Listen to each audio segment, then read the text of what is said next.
Hello everybody, and welcome back to episode 5 of our Direwolf20 Feed the Beast 1.7.10 Let's Play.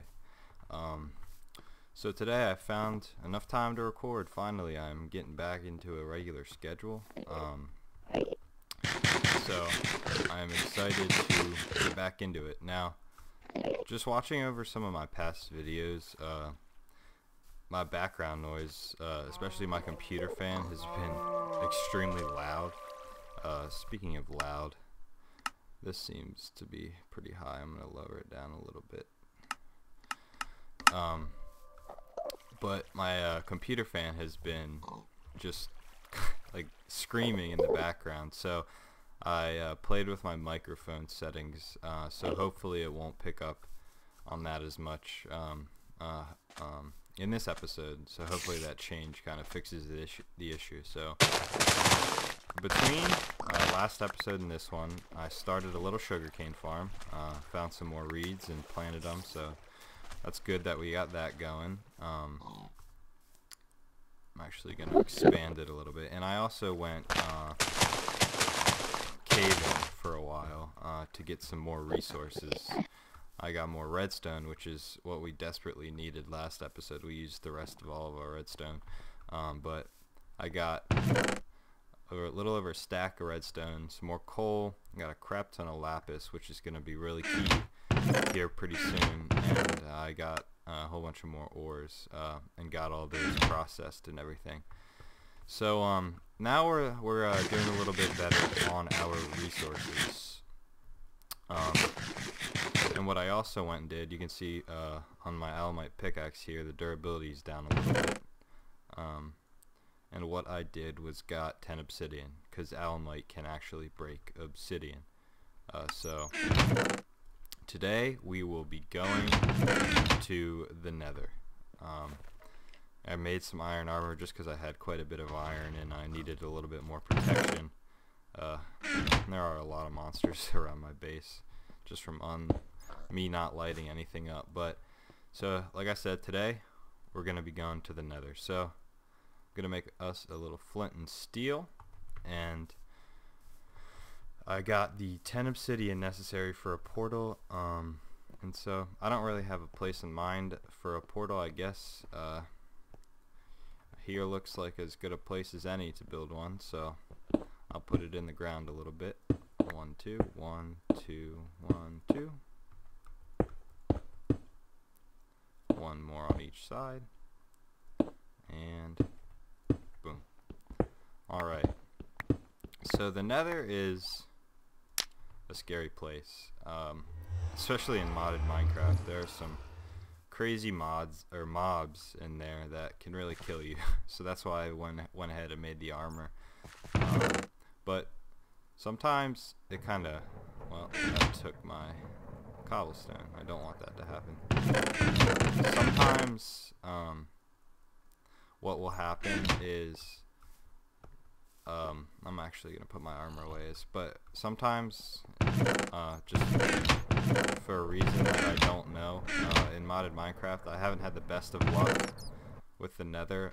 When I've entered before and I've just completely died, just fallen through the world.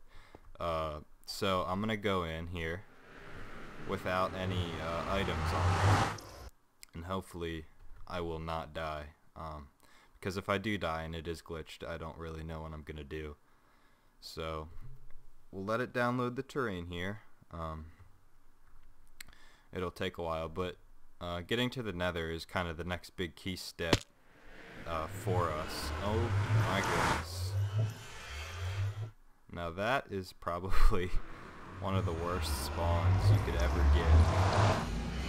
I am spawned at Y level 73 in the middle of a giant lava lake.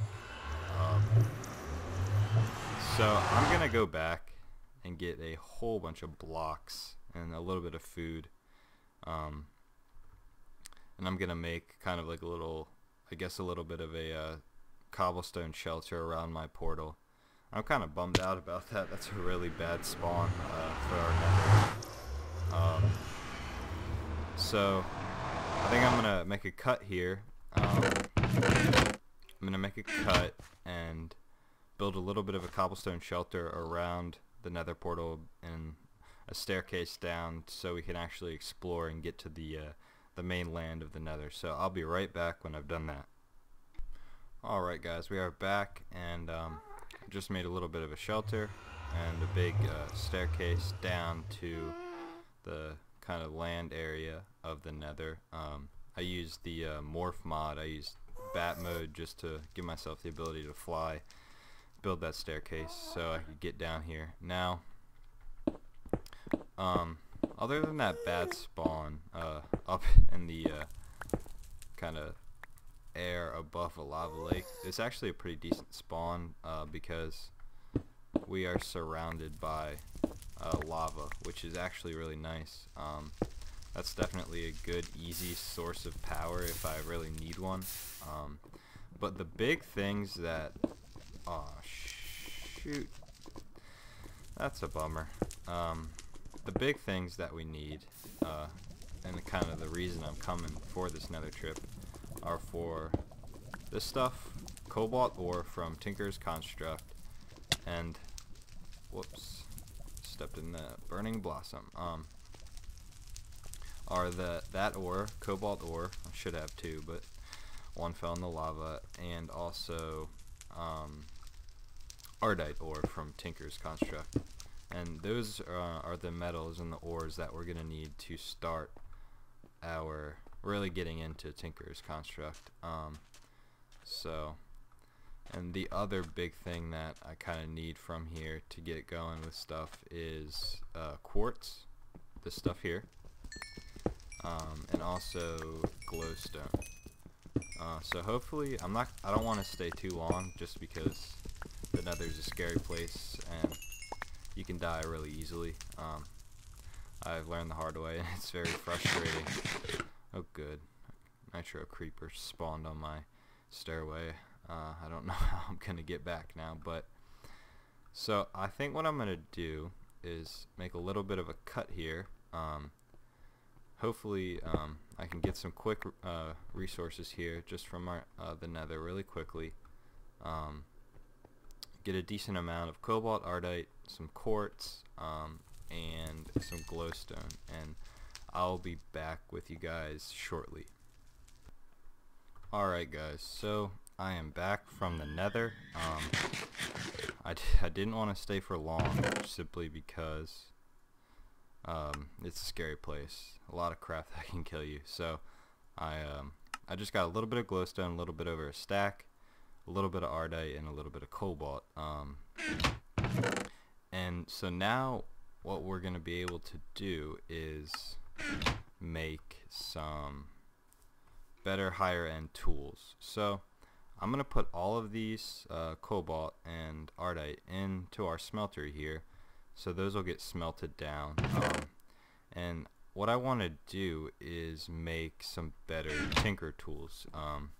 So last episode we got our alamite, and that was, like I said, just to get that cobalt and ardite that we got in the Nether as a stepping stone. So it's gonna get nighttime pretty soon here. I'll get a little bit more food now that we're up here. Get a stack, that should be good. And then I'm gonna sleep this night off once I can. Alright, so I kind of debating what kind of materials to use for my tools. The first thing I want to do is make a better pickaxe. Now I am wrong book. This was the right one that has all the materials. Now if we look at, let's look at obsidian. See, the durability is only 89 for that. Durability for alamite is 700. Blue slime's good for durability. Here we have our cobalt. A durability of 800, which is pretty decent. I think, and this cobalt has the fastest mining speed available. You can see mining speed 14, which is pretty ridiculous. So I think I'm going to use cobalt for my pickaxe head, just to get that really good mining speed. But you can see Manulin, it does have a really good mining speed as well, 9. I believe it's the second highest, behind cobalt. I was debating using this for my pickaxe head, but I still think I'm going to use the cobalt. But I believe I'm going to use Manulin for my handle, because you can see right here it says handle modifier 2.5, and the durability is really good. So I think that's what I'm going to do. So we should have some Manulin and some cobalt in here. So let's get our pickaxe head pattern out, put that on the casting table, and get the cobalt on the bottom, and pour ourselves some cobalt into that. And I hear a zombie. What could that be? It must be underground somewhere. And then we'll get our tool rod cast out and pour that with Manulin. And then I'll get my tool binding pattern out, and I'm gonna use paper again for that, like I did before, for that extra modifier. So if we come over here, put our paper in, get our paper binding, and we'll come to our tool station and make another pick. So we have our Manulin tool rod, which you can see handle modifier 2.5, and that's just bow information. So we'll put that in. We have our paper binding and our cobalt pickaxe head. So you can see the durability 800 and the 14 mining speed. So you can see we have 4 modifiers because, again, that paper binding. So this tool will have 2000 durability, 28 mining speed. So that's really good. Now we have 4 modifiers to spend, and the big one that I'm gonna do right now immediately is this lapis. So that's why I was really glad that I was able to get all of that lapis during my mining expedition, because it's definitely going to be really useful, and we're going to need a lot of it. In fact, I don't even know if I have enough to fully max out what I want to do here. So that'll do. We'll come over to our tool station, put our new pick in, and we're going to put lapis in here. Now you can see down here, lapis is taking up one of our modifiers, and what lapis does is puts luck or fortune on your pickaxe. So you can put it on a pick, it'll give you fortune, or you can put it on a sword and it'll give you looting. So we're gonna need 450 lapis in order to fully max this. So like I said, I don't know if I have enough. I don't believe I do, but I will definitely be pretty close. Well, not pretty close. It looks like a little bit over halfway is what I'll be able to get.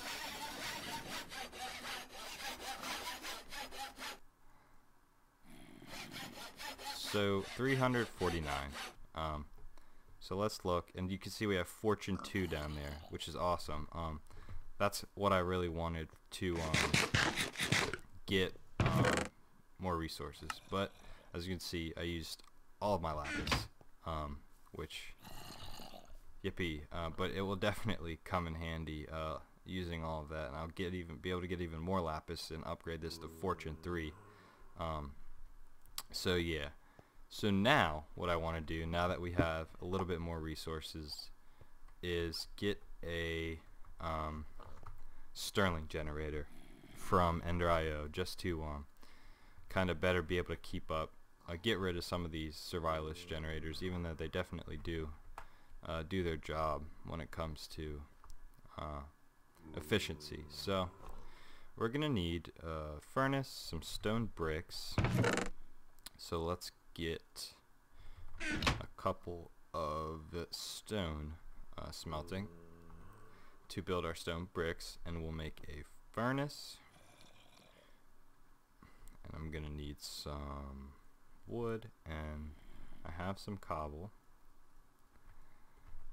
and I'll get some redstone, some glowstone, and I'm also gonna get some of these. Alright, so let's see. Our stone is in there, it's done. We have 4 stone bricks. Do I need 5? I do need 5. Great. I'll just put 4 more stone in there. Okay.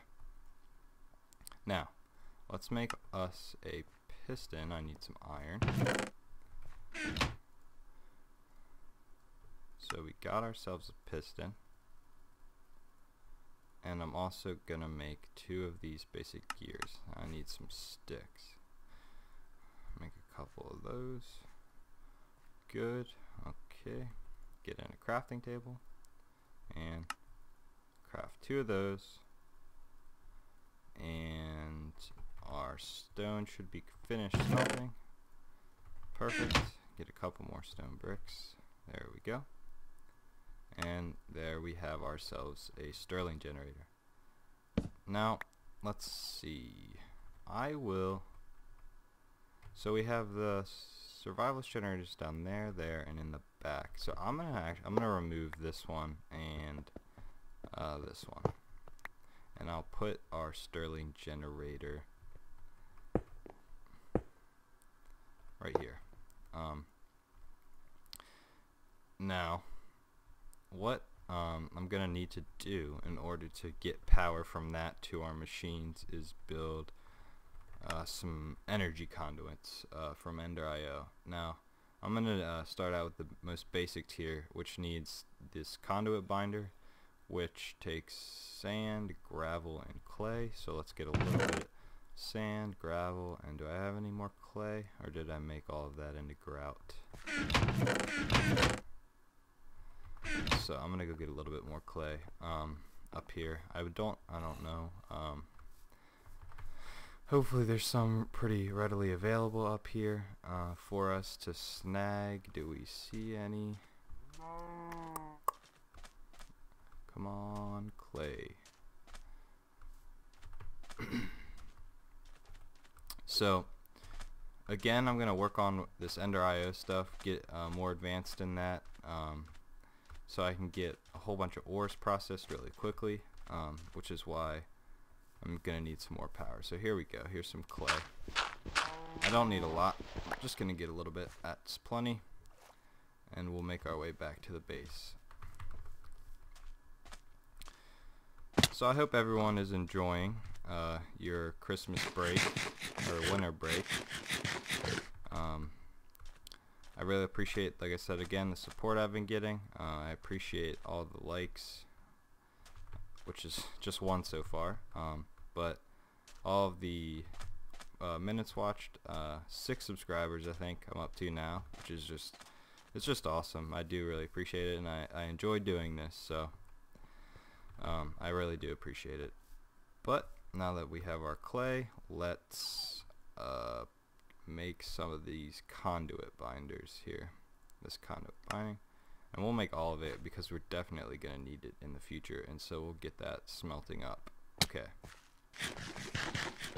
But also what we're gonna need is this conductive iron, which requires redstone and iron in an alloy smelter, which is what we're using over here. So what I want to do, because this works, I mean, it works pretty quickly, but it also isn't the fastest, but we can upgrade it. We can put capacitors in the machine here and increase the speed and efficiency. So if we look at, where are those capacitors? Here they are. So a double layer capacitor. We're going to need 2 basic capacitors, energetic alloy. And we do have the materials available for this. So I'm going to temporarily stop that. That will be plenty for now, and I'm actually gonna get some, if this finishes smelting, I'll do alloys, and I'm gonna get 16 of that and 16 of that going. So that will make the conductive iron that we need to build our energy conduits. And then what I'm gonna do is I'm gonna put our iron back. We don't need that, but I'm going to get some gold. So let's see. You see, this takes a really long time. So actually, let's first prioritize making our alloy or our energetic alloy. So we're gonna need 2 of those. This is taking a long time. So 1, 2, 1, 2, and 1, 1, 2. And I believe that was the recipe. Yes. Okay. And this uses quite a bit of power. That uses just 10,000 power alone. So definitely, as we increase this, the generators are not going to be able to keep up. So I'm kind of glad that this Stirling generator is definitely going to help us. So I don't really know what I'm gonna do in terms of next episode.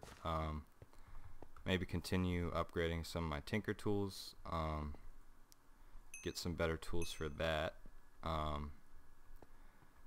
Maybe I'm making an XP farm from these. But pretty soon, what I'm gonna think about doing, now that I'm getting a little bit more settled down, I have a decent amount of resources, I'm gonna want to move to find a house, a permanent house, start get building that, and move out of here. You can see those 2 death points over there. That is a hungry node, which over time will destroy the land.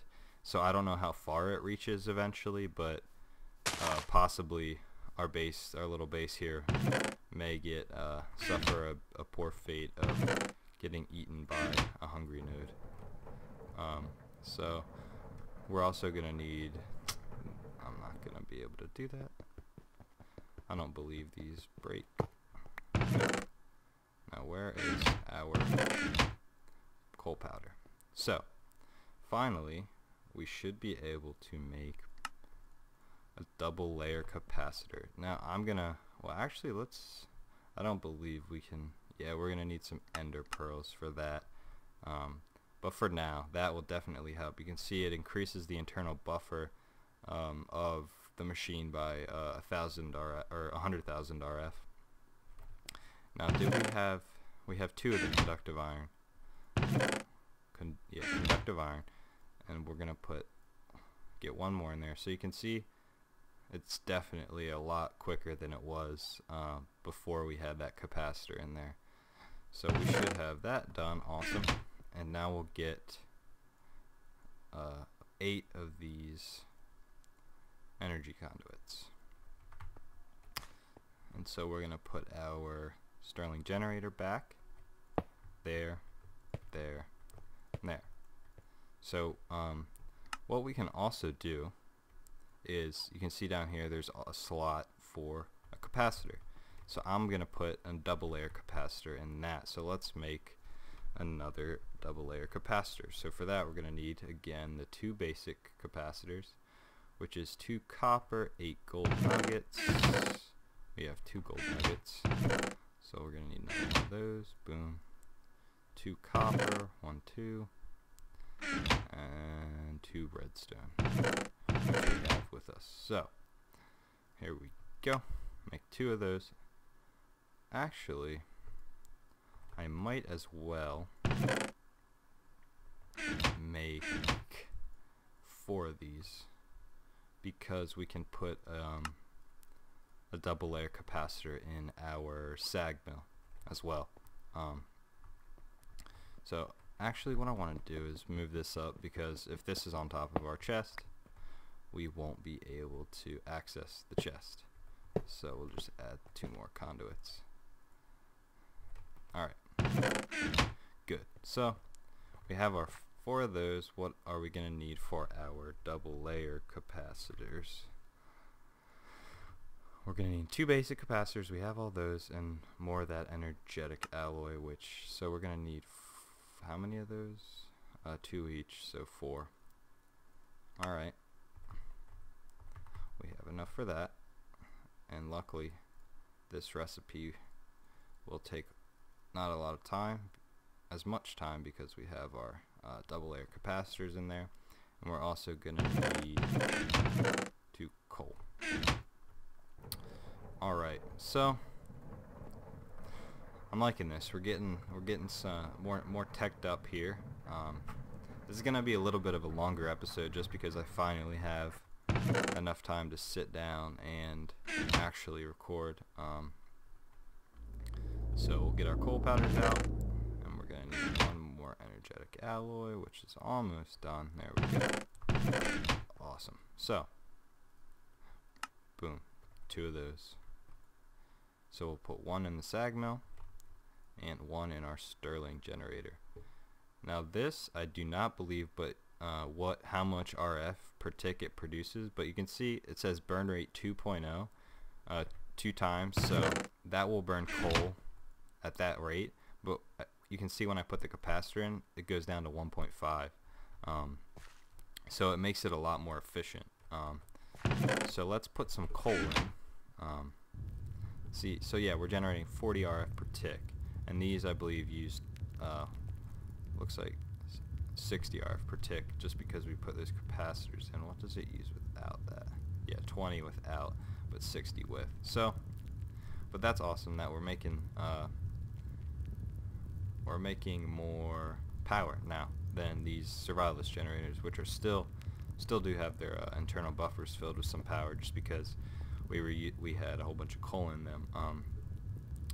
So I don't believe this is as efficient right now as these survivalist generators, but we can upgrade the double layer capacitor to the octadic capacitor eventually with these vibrant alloys, and this will be as efficient as our survivalist generators. So I don't think I want to do anything else for this episode. It's been a pretty long episode, so I think I'm gonna end it here. We got pretty good, decent amount of resources available for us, and while I'm at it, I might as well cook up the rest of these conduit binders, or binder composite, to get more conduit binders. So I think I'm gonna wrap up the episode here. For anyone who watched through the whole thing, I really do appreciate it. Leave a like, subscribe if you haven't. If you enjoyed the episode, definitely means a lot for a new starting YouTuber. So I'm gonna try to upload as much as I can before the 26th, which is that date where I'm leaving, going out of town for a while. So hopefully I'll be able to upload a pretty decent amount of videos before then. So again, I appreciate all of the support I've gotten. I support everybody who has watched it, and I will see you guys in the next episode. Bye.